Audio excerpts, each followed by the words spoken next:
Alrighty, just in case anyone didn't catch all of that, I am Adam McCormick, and this talk is about psychological safety and performance. Really what this talk is about is humans, because believe it or not, engineers are human. If you just came from Olga's talk, there will be a lot of themes that you recognize. I don't have the expertise she has, but hopefully it's worth your time. As our lovely host was saying, I'm Adam McCormick. I work in crash reliability. What our team does is we manage the escalation path for mobile apps.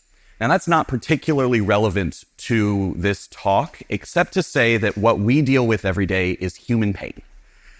We deal with the worst thing, at least in our perception, that an app can do, which is to die when you're in the middle of something. I'm a staff software engineer, so my team is very senior. We act as in three capacities. One of them is an educational capacity.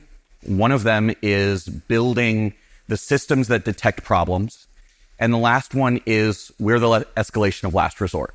And that means that our job is heavily based on getting buy-in from people. We can't motivate people with threats. We can't motivate people with rules. We exist in a world of influence and support. So that's context of where I'm coming from with this and why I care. So this is our agenda. First, we're going to go through a little bit of historical context, some of the bases of how we got to where we are as a business community. We're going to talk about psychological safety and some 800-pound gorillas that happen to be in that room. And then we're going to talk about three mistakes that companies make: being prescriptive about how engineering works, making threats, and I mean that not in a direct sense, but it's provocative for a reason, and then cultural instability. Then we'll wrap things up. I'll try to remind you of what I said and hope that you remember who I am. So first, historical context. Now, I want to be the first to say that in the 1930s, we had figured out how work works. We had figured out how to make really productive individuals. We were building things at massive scale and massive speed. And we had done a bunch of research on why it worked. The first data point that I want to point you to, and this is probably the core theme of my talk, is a woman named Mary Parker Follett. She was probably one of the first business consultants who ever existed in the world. Raised in a very traditional household with a large domestic staff, she wrote what we would consider now to be like a blog article, but a very short article in a magazine called The Giving of Orders. I've linked it here. She describes a concept called the law of the situation. The law of the situation is that in any particular context, the person in charge is the one most capable of making the right decision.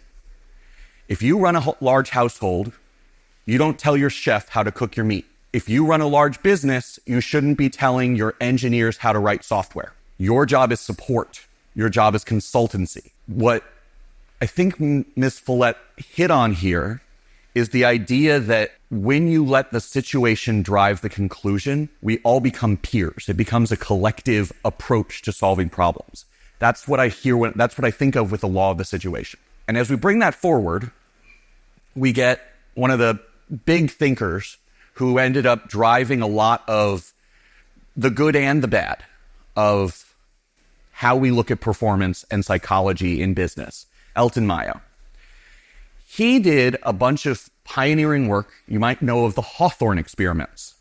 People reference the Hawthorne effect. But the thing you miss with the Hawthorne effect is that one of the things they found was that regardless of what extra stuff they gave to their people, the attention and support and stability of their experiments always yielded productivity gains. They took groups of women working in a particular factory and they changed the amount of light. They changed the clothes they were allowed to wear. They gave them more breaks or less breaks, changed their day-to-day experience. The thing that they found was that if you gave a worker breaks, you gave them enough time to not be fatigued by the end of the day, productivity rose. But critically, even if you pulled back on those things, productivity still was higher afterwards. The fact that you tried to improve the situation, that you put people there to monitor the situation and to keep track of who was doing what and what was affecting their delivery had an effect on its own. This creates an entire group of study on experiment design, where if people know they're being observed, they act differently, which is most of what people get out of these experiments. But what I want to focus on is that it was about the empathy of the people. A big chunk of the productivity gain that came from this was because after needs are met, you have to go to higher levels of need. He focused on the social impact of the management, not just the technical, even though what he really thought was that the amount of light in the space was going to really drive productivity, that it was all a technical capability thing. After him, in the 50s, is a man called Peter Drucker. He creates a fundamental idea that I think drives a lot of what we use to measure productivity and how we drive human resources right now. He calls it management by objectives. The idea being that any job, anything you do, should have objective criteria. Now, you can all tell me, oh, I have a job description. I think we all do. But if you just do your job description, that's not doing your job for most of us. I think we can all agree that most of what we do is not in the job description. What Drucker talked about is a holistic view. This idea that deciding how to do work and what work to do are not separate jobs. There is no reason to treat engineering and architecture and planning as different. It is a practice, and it has to be done collaboratively and collectively to work. Last one I want to talk about is Aubrey Daniels. He's actually still around, still a business consultant. And one of his fundamental messages is the best kind of performance review is no performance review. Now, that may be a little bit inflaming to the management folks out there, because when I say this, when I talk about no performance review, everybody says, oh, but your manager is just going to do whatever they want at that point, and they'll just start firing people capriciously. That's not what we're talking about here. We'll get to the exact reasoning behind this in a couple minutes here. So what went wrong? In my opinion, one word: management. The trouble is, and if you guys don't recognize this, this is Bud. Bud is not my co-presenter. I do have a secret co-presenter, but it's not Bud. When management became its own profession, when people started being managers for the sake of being managers, there started being a perception that the role of a manager was to be the goad, to swing the whip and keep the people pulling. Now, we all know that the best managers are leaders. They're the people out in front who are championing your process. They're not the ones who are trying to get everybody to work harder. But we still use a bunch of processes that are built around the whip, built around the stick over the carrot. And even when we talk about management, we often talk about management in terms of how much stick and how much carrot, when neither of these are actually the goal. I think, again, if anyone was at Olga's talk, she talked about intrinsic versus extrinsic motivation. Extrinsic motivation is always temporary. And when you're talking about carrots and sticks, it's always extrinsic. You are always talking about forcing change on someone. Now, I think everybody in the room started being a programmer not because someone forced them to be a programmer. I think we all chose to do this because we enjoy it, because it's fun to build things and solve problems. You didn't need someone to hit you upside the head and make you an engineer. You either think that way or you don't, or you like this kind of work or you don't. It doesn't come from outside, and therefore, given the option, you'll probably still write code. Even if you had no reason to work, I'll bet every one of us would still write code. At least the vast majority. I'm going to call this next bit the rise of corporate management. I'm not going to dig too far into this slide. This is sort of the timeline of what I see as the problem. Now, we're going to start with something that was really, really a good idea.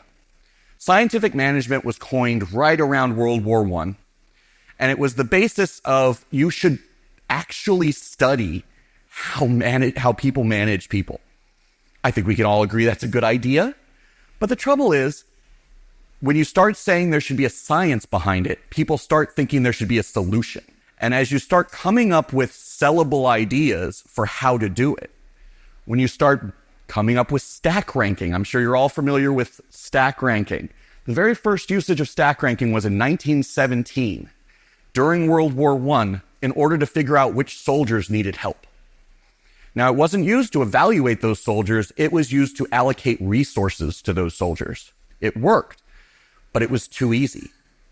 If you could stack rank people, you didn't have to treat them as humans anymore. So that immediately, right after the war, well, after the next war, becomes a government mandate called the Performance Ratings Act. This meant that all government-funded projects, or at least directly funded projects, would stack rank everyone by government mandate. That becomes what every major company who gets money from the government does at that point, and particularly GE. GE is where Jack Welch comes in. Jack Welch was famous for two things. The first was showing up unannounced, and the second was firing 15% of your people when he did. His management philosophy was that in any business, there's just a bunch of dead weight, and he could make everything better by removing it. So he'd walk in, take every worker at every level, make their managers stack rank them, and fire the bottom 10 to 15%. Save the company a lot of money. And when you've got tons of jobs available, you can do that quite often and still make a lot of money.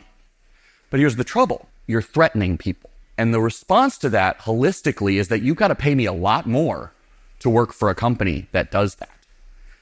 You're making it harder for your workers to actually want to do the work. A great framing of this, in my opinion, is Douglas McGregor. This is kind of the piece that I started down this whole path reading. It's from not a long article called The Human Side of Enterprise. And he's got a series of these. He also has one about humans in politics, and he has one about societies. But The Human Side of Enterprise proposes a framework that I think is very helpful here. Theory X is over here, I think. Theory X says that employees are inherently disinclined to work. Now, if anyone was here last year, the best engineers are lazy. I agree. That doesn't mean they don't like working, okay? I'm very lazy, but I will go a long way and do a whole lot of work to maximize my laziness. Theory Y would say that employees can be trusted. If you believe in the mission of your group, you'll do it whether or not someone else tells you to. This is why a lot of startups are perceived as actually getting stuff done. It's because you don't join a startup without sharing the vision. Startups are like religions. They're like cults. You are all in if you're going to go to one. So if you're at a startup, there's less friction because everybody's pulling together. Everybody's going the same direction. And you're not being driven by the threat of something except for your impending lack of funding. But that's a shared goal still. It's not only on the employee. So let's look at Theory X just a little bit. I call this management by control. This is the conventional management approach to the universe, okay? Managers are there to organize and discipline. All motivation comes from external. If you don't pay, you have to just pay people, and the more you pay them, the better they'll be. And labor acts as a passive receiver of direction. Managers are there to tell you what to do, when to do it, why to do it, and then hit you over the head until you do. I see this as very classist. This comes from a version of the world where managers have some direct line to insight, that they know more about the business than those who are managed.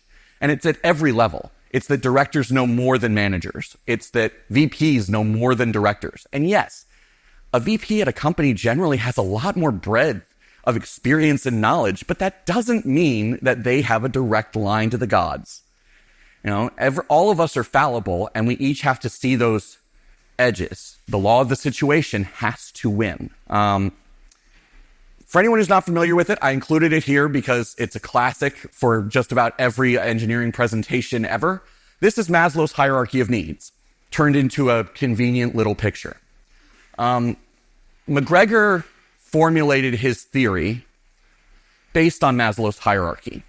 Now, the critical thing to see here is that things like belonging and the esteem of your peers and that intrinsic motivation stuff, those are way up that pyramid. But if you threaten someone's safety, you're dealing at a lower level. And if you start threatening someone's physiological safety, you're even worse. Like, we're talking food down here. Keeping that in mind, McGregor called humans wanting animals, which is to say that until a particular level of need is met, nothing above that matters. And once that need is met, more availability that satisfies that need is not motivating. Think of it like a toothache, all right? If you need a root canal, it doesn't matter if you would like to be coding right now. It doesn't matter if your friends would really like to go out and party. You need to fix your tooth. And you will do a whole lot to get your tooth fixed. You will jump through medical hoops that have not even been invented yet if you can find someone to fix your tooth. But if I offer you free tooth fixing services after you get your root canal, that's not going to motivate you to do anything. Once the need is met, it does not motivate behavior. You can't motivate someone with money if they already have money. Unless they have psychologically supplanted money with love, in which case you can get away with it. There's a reason billionaires exist. But for rational people, you can't motivate someone with something they already have enough of. Now, that isn't to say that you can't use that. It's just not effective in the long term. It won't make people keep going. They'll get used to it. The theory that McGregor poses is that the typical way of managing is based on a perception that is actually rooted in unsatisfied need. That misbehaviors that management purports to try and solve come out of low-level, unsatisfied needs. And in my opinion, safety, psychological safety, is the one need that we as a business are terrible at addressing. So, theory Y, management is consultation. In this, and this is really my words, not his, this is me paraphrasing, he has a list of 7 maxims of what he believes are true about workers in general and people who have managers, moreover. The biggest thing is that managers are there to empower and to be very specialized consultants. Managers know the system better than the engineer because managers have to deal with it more. That's not to say the manager's in charge. It's saying that if the situation is filing a complaint with HR, the manager knows how to do it better than the engineer does. They know better how to file time requests, how to fill in your paperwork. They have specialized skills that aren't necessarily native to everybody else. They know growth paths. They know the promotion process. Those are the roles of management, is to understand those paths, to walk them with you. Motivation has to be intrinsic, and labor has to be the center of the conversation. The people doing the work have to be on board, or what you get is resistance, which you'd think would be obvious. So here's our first 800-pound gorilla, and I will introduce my co-speaker. If conventional management is so bad, why do all of our companies do it? Every single company I've ever worked for does some form of these traditional management practices. They make these same mistakes. Why do they do it? First, I want to introduce Carl. Carl is my co-speaker. He's the Silverback CEO. He's also the 800-pound gorilla in the room.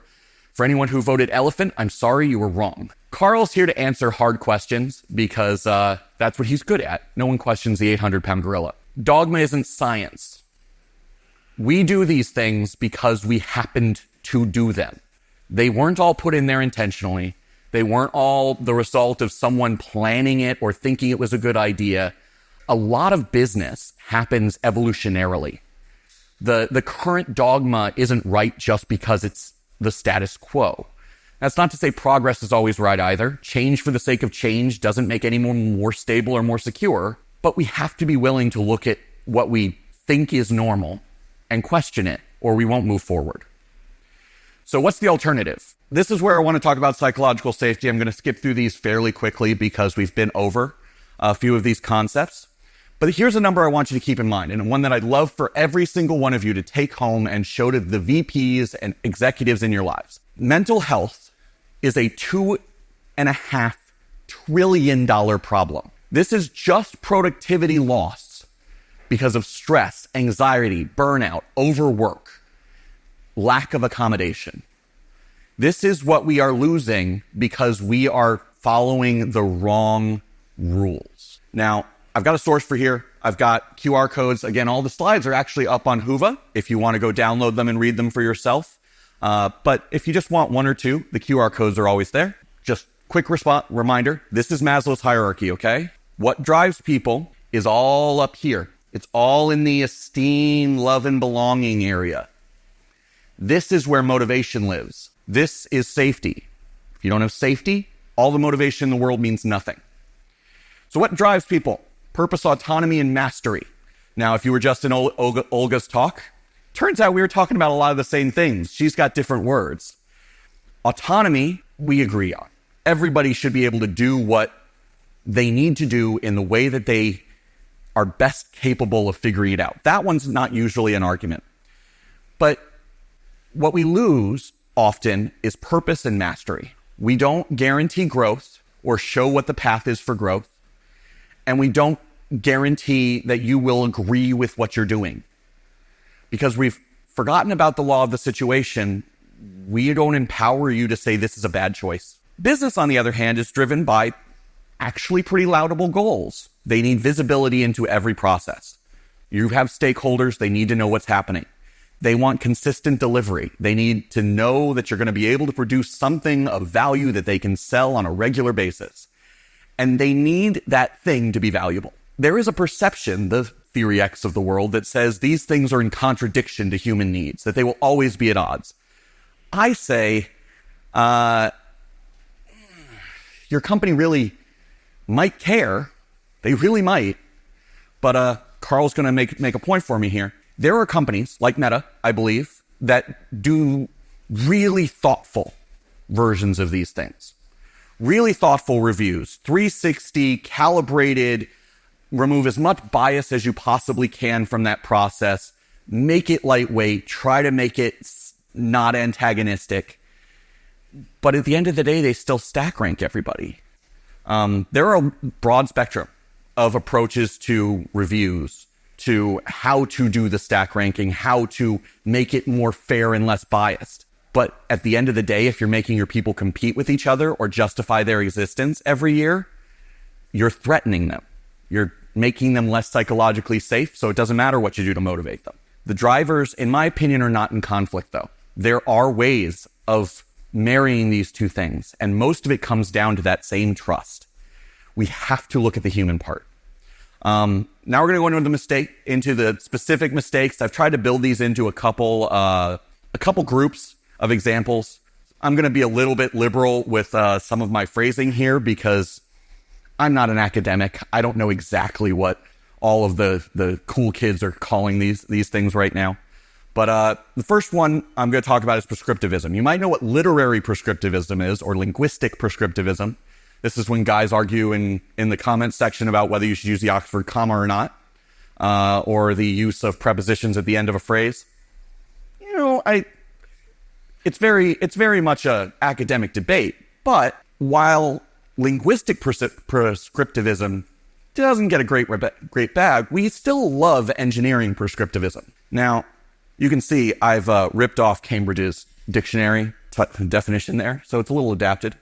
But the thing is that a lot of the problems that we have in engineering come down to an idea that engineering is done the way I do it. I'm an engineer. I can speak for the engineers. I know what's good for engineers. Or I was an engineer 10 years ago, and yeah, I'm a manager now, but I can still talk for engineers. I know what the engineers want. I'm down with the kids. Here's one of the examples here is promotions. Now, I talked about predictable requirements for your job. Everybody thinks they kind of have these, but I've heard no end to different accounts of how people get promoted at any given company, because it's not a set of checkboxes. It is a feeling that somebody gets that maybe you might be worthy. It is inherently a biased process. there shouldn't be an ambiguity, and it shouldn't be something that comes from outside you. If you are doing work that merits the next rank up, you should make that call, because promotion is personal. It's not something that somebody can tell you you have to do. Somebody can't make you a manager. They may try to force you to be a manager. That's not a good choice. But they can't give you that intrinsic need to step up to the next level. I know several folks at Meta who will be IC5s for the rest of their lives because they want to be. You try to promote them, they'll quit. They'll quit the next day. They don't want that step up. Now, luckily at IC5, you can stay there, but you can't at the lower levels. The way I look at it, what we really need is that if you want to be promoted, if you think you are worthy of promotion, that's the point at which you should be able to put yourself forth for that. It shouldn't be extrinsic. It shouldn't be every year you maybe put up for it if your manager agrees with you. If you believe you're doing the work and you're ready, there should be a means of putting you up. Now, the exact formulation of that in a business context is not something I'm going to delve into, but I've never seen anybody try to make that work. Actually, no, I have. High school bands. Because if you want to challenge the first chair on musicality, you are allowed to.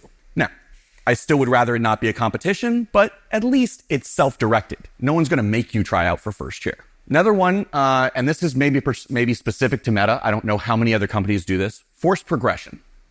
At Meta, if you are a recent college hire or you are a recent, more junior engineer, you have a very set timeline in which you must level up. And if you don't level up, you will be evaluated as if you have leveled up. Now, that has some genuine motivation that is maybe justifiable. We want people to grow. We want people to mature as engineers. But didn't I just say that we don't all come at this the same way? Trouble with the idea of a forced process or a specific timeline or extrinsic processes that drive performance is that you're always gambling with someone leaving.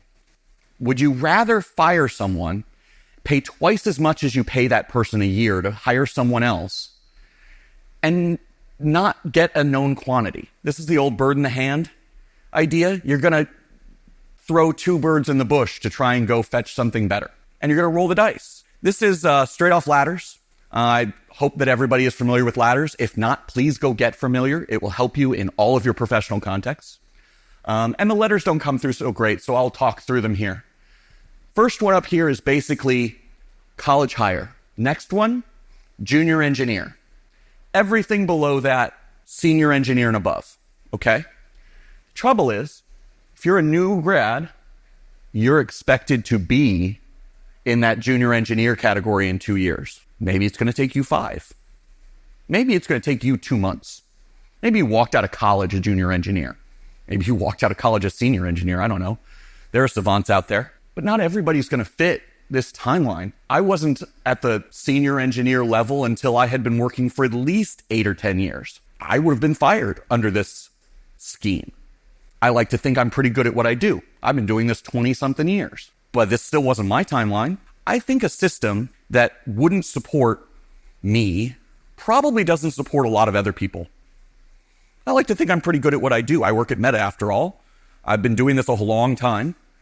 If a system wouldn't let me thrive, how many other people is it shoving aside who would be valuable? So I believe the resolution there is that you need to embrace this idea that station keeping is not your enemy. People need to grow, sure, but people will grow naturally. So instead of being prescriptive, we want authenticity. We want people giving a genuine effort because they genuinely want to be there and genuinely working to grow. Let your people flourish instead of trying to make them fit your mold. Mistake 2, and this will also be 2. You'll notice some parallelism here. It's 1, 2, 3, and then 1, 2. Hopefully you get the rhythm of that. Mistake 2 is threats. And I don't want to sugarcoat this. I believe these are threats. These are things that companies do that make everybody afraid. And you can get used to being afraid. You can normalize those things, but it doesn't make them not cause you psychological stress.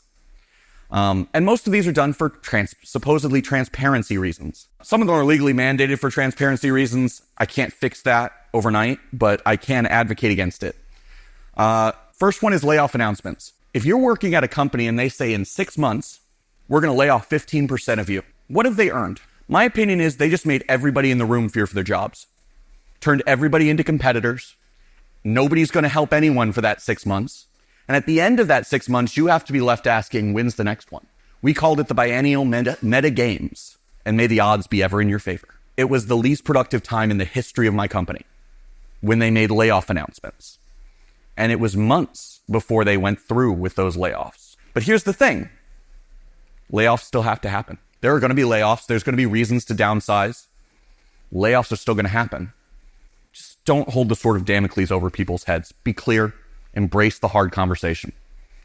A layoff today is better than the threat of a layoff in a month or two, even if it's a bigger layoff today. It is not the right call to threaten people for months at a time. Performance reviews is probably the stickiest point here because it's hard to imagine after, 40-something years of the modern performance review process that it could be, in my mind, still part of the modern workplace. There is a huge amount of literature on the subject of why performance reviews are the worst thing that corporate America insists on doing.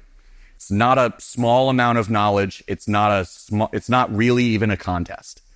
There is only one upside of performance reviews, and it's that the accountants can do the math before the fact. That's the whole driver. But here's the thing. Can anybody answer? What are performance reviews supposed to accomplish? Anybody? So, Edward. Perfect. Growth. Growth is what performance reviews purport to try and make happen. But Adam, we just talked about extrinsic motivation.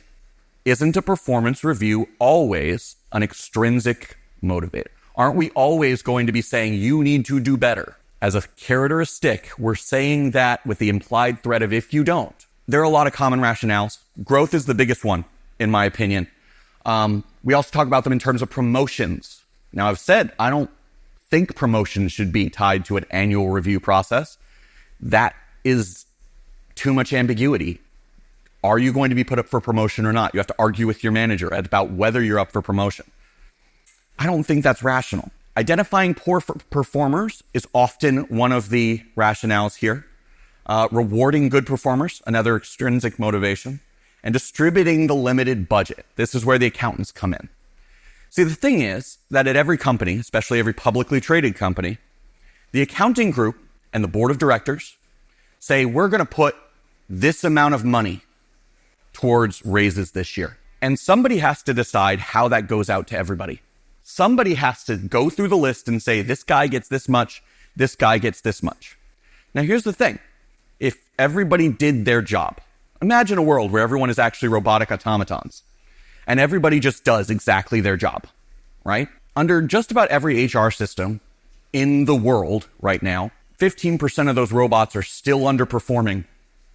They need to be pipped. They need to be gone. And oh yeah, there's 4 robots, even though everybody did exactly the same thing. Those 4 robots, those are exceptional performers. They're my favorite robots. I'm going to paint them gold. The trouble is the word fair. We tend to think of fair as I should get paid more because I was more highly rated. The ratings become inherently a contention. They inherently make us fight against each other. Why would I help you if you doing well makes me less likely to get money? Why would I collaborate? Why would I help build a collaborative social environment if doing so makes my chances of getting rewarded go down? If there is one thing you walk away from here, it's that performance reviews don't do any of this stuff well, and that it all goes back to what drives people. Do performance reviews give you mastery? I mean, maybe they might suggest growth areas, but you generally walk into a performance review and tell your manager how you want to grow and what you're doing. Do they give you autonomy? Well, no, because now you've got to report everything you did in the last half. And hopefully you've got enough memory and enough ability to prove it. and you're trying to account for things that maybe your management doesn't necessarily agree with, even if it was the right call. Maybe you made some VP look bad because you solved a problem that really needed solving. Do they give you purpose? I can't see any way that making you justify your existence makes you believe in the work you're doing. If anything, it's going to decrease your belief in your value to that company because they clearly didn't know you were already doing your job. Elizabeth Iyer has a great set of articles and talks. You should look her up. She's delivers a wonderful message. But she talks about performance reviews that, yeah, you're getting this theoretically useful process, but you're destroying trust and safety. You're making it so that people are not safe. Now, before you come at me and say, but Adam, why aren't any of the big companies ditching performance reviews? I'm going to tell you they are. Some of them. Not us. We aren't on the list of people doing it right. I said at the very beginning, I think our process for a bad process is better than many, but I don't think we're the shining bastion in the dark here. I think it's been a slow march away from this bad practice. But if you look up various sources, you can find that Apple, Microsoft, Deloitte, they've started embracing a different system. They've started not emphasizing stack ranking as the point of a performance review. There are plenty of companies that don't do performance reviews, and they do just fine for themselves. Adobe's up here. Netflix is up here. GE, remember GE from Rank and Yank? They learned their lesson.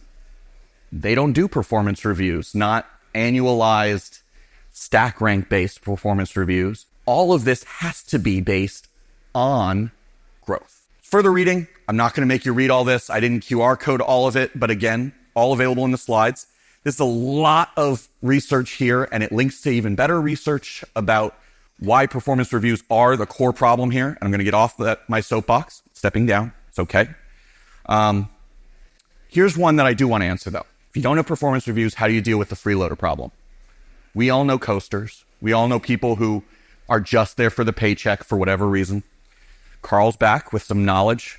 I don't think we've ever been on a team that has a coaster where people didn't know on the team that person wasn't contributing. It's not that hard to identify low performers. It really isn't. You don't need a huge amount of process and dressing up to identify the people who aren't contributing. Now, I'm not saying that everybody's got to be perfect or everybody's got to fit the same mold, but we know who isn't doing the work. You can point to them. The alternative's continuous feedback. You always want to let people grow. Continuity wins over threats. Last one, and we're going to go through this one a little faster because I'm down off my soapbox now. Instability is a problem. We want progress. We want growth. We don't want to make a system that can't be trusted. Pay for performance is inherently the sort of thing that sounds great on paper until you realize that people get used to it. And then taking away that pay, not getting that high performance every quarter, becomes a punishment. It becomes exactly the same as if you were downranked that cycle. You get used to the positive cycle. You get used to the dopamine hit of getting that greatly exceeds. And so you get less than that and you feel like you failed. So you turn even really good reviews into negatives. Rewards are always short term and they don't work over time. Instead, and this is my proposal, I don't know of anybody else who's really said this, just ditch the striated who gets what raises question. Everybody gets a certain percent. The board and the accountants still get predictable. Still a set amount of money, but it's knowable. You're not fighting for it against your peers. You're not fighting for it against the company. You need to do your job and you'll be paid for it. What a concept. This is actually true of a lot of union shops. It's true of a lot of industries with longer tenure ideas. If you sign on as an electrician, you're going to get paid based on how long you have done your job and the level you are certified at, not based on some random performance evaluation. It's something you just grow with the company into. We already have payment bans. We already have job descriptions. We can make this a solid concept. PIPs, if anyone's ever been on a PIP, they know that this is not a motivator for anything, and the data would agree with you. PIPs have less than a 20% success rate. People don't get off PIPs unless people were put on PIPs unfairly, and all of those people, even the ones who beat the PIP, they leave. You have made them feel unsafe. They do not stay. Again, Carl's going to hit us with some wisdom. I'm not talking about ignoring the bad actors. I'm not talking about taking people who are breaking social norms and causing harm to others and saying, well, we can't do anything about it. I'm saying that those are the exceptional cases. Build exceptions around them. It's not safety is not an excuse to misbehave. Safety is something that needs to be guaranteed, both for you and from you. And it can be a hard idea that instead of putting someone on a PIP, you just lay them off. But it can also be the right call. You have to solidify everyone's expectations of the process. The guidelines have to be clear. The edges need to be sharp. If it's subjective, someone will use it against the less capable less capable of defending themselves groups. Those who are vulnerable, those who have less social power in whatever context, it will be used against them if there's subjectivity built in. Further reading on ditching the PIP. And as I said, coaching, demotion, termination, that's what you do instead. We want predictable systems. Conclusions and the real 800-pound gorilla in the room. These are principles that I think we could all stand to live by. Growth is natural. You don't need to be forced into it. It's something we all do. We've done it since we were infants. There's a reason we learn faster before we understand language. And part of that is that there's nothing telling us we're wrong. Diversity of path and mentality isn't a problem. It's a valuable commodity, even in the most stodgy old business. Thinking differently works. The enemy of productivity is not friction or tool chains. It's dread. It's when you're afraid to make a mistake. A thing we say at Meta and have since the Facebook days is, what would you do if you weren't afraid? Now, I think that's a little bit, it's gotten a little bit coerced into a statement about following through on decisions, but I mean it very literally. What would you do at work? What could you do at work if you weren't afraid that defying that norm was going to get you in trouble? That investing in that project was going to cause trouble? What could you build if you didn't have to dot so many I's and cross so many T's just so that you were evaluated better? If you could build the thing that actually needs building. We love building things at Meta. What we choose to build ends up being twisted by the need to satisfy the box checking for the approval, for the assessment process. And the last one, human structures beat process every time. You can mandate anything you want, but you can't legislate morality. You want your people to do something, you have to make it something they want to do. AI coding tools are winning because people just like them. They think they make them more productive, and therefore they do. You can't force people to use AI tools, but you can make it look really sexy. You can make it look like the thing that all good performers are going to do, and you can incentivize that kind of behavior. But if you're doing it with rewards, you're going to fail. You have to move the culture. All right, that's what I've got. Do we have questions, answers, angry heckling? I don't know if we have time.